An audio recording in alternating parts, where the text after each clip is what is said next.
नहीं नहीं, वो ऐसा है कि ये राजनीतिक में ना, राजनीतिक तरीका अपनाने का एक तरीका होता है। खबर कैसे बने, खबर कैसे बने, तो आंकड़े तो उन्होंने गलत रखे। हमारे समय में 10 40 करोड़ गया, वो भी उन्होंने आपके सामने रखा। फिर ये भी बोले कि मैं तो मुख्यमंत्री हूँ, मैं जानता हूँ कि ऐसे कोई पुलिस वाला नहीं आ सकता, वो भी उन्होंने गलत कहा।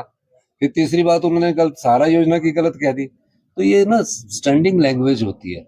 अब वो उनको दिखता है कि, क्योंकि विडंबना ये है कि भारतीय जनता पार्टी 5 गुटों में बटी हुई है, और उसके कारण जयराम ठाकुर जी को, जो उनके गुट के कुछ एमएलए उनके साथ चल रहे हैं, वो कहीं खिसक ना जाए, तो वो हमेशा हर दिन ये साबित करने की कोशिश करते हैं कि इस प्रदेश में मैं ही विपक्ष एक नेता हूं जो सरकार के खिलाफ बोलता हूं।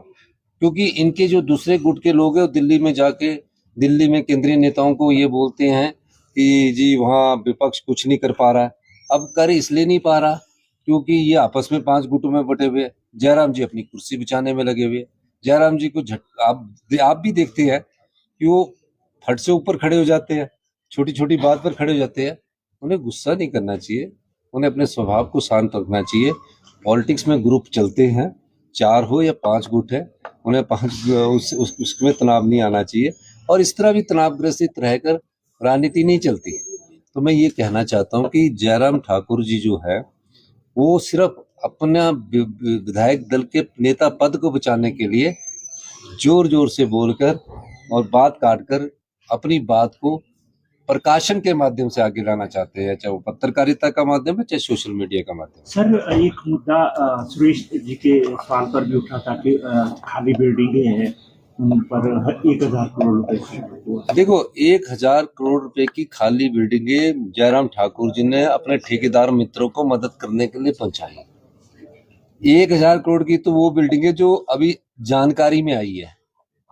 जो बड़ी बड़ी बिल्डिंगें बना दी ऐसी जगह पर जहां उसका उपयोग कहाँ किया जाए।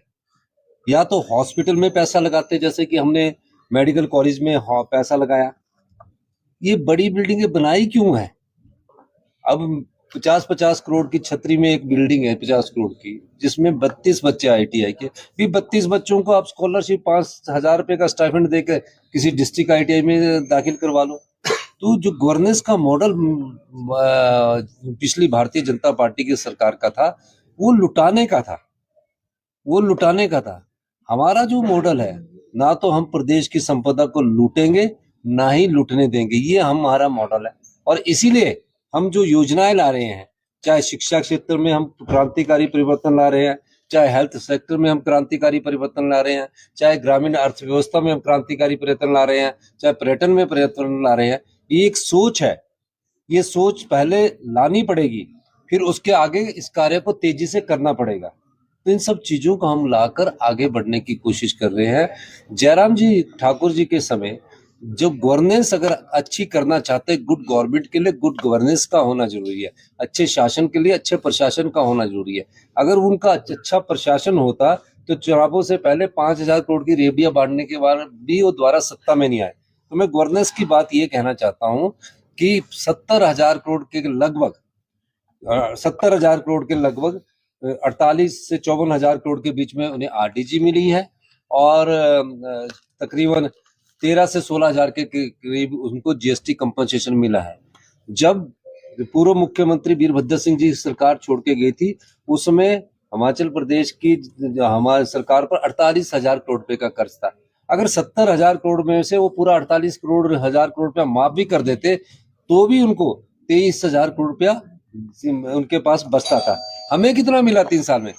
आरडीजी के इन 70,000 करोड़ के मुकाबले में हमें 17,000 करोड़ रुपया मिला। कितना मिला? 17,000 करोड़ मिला।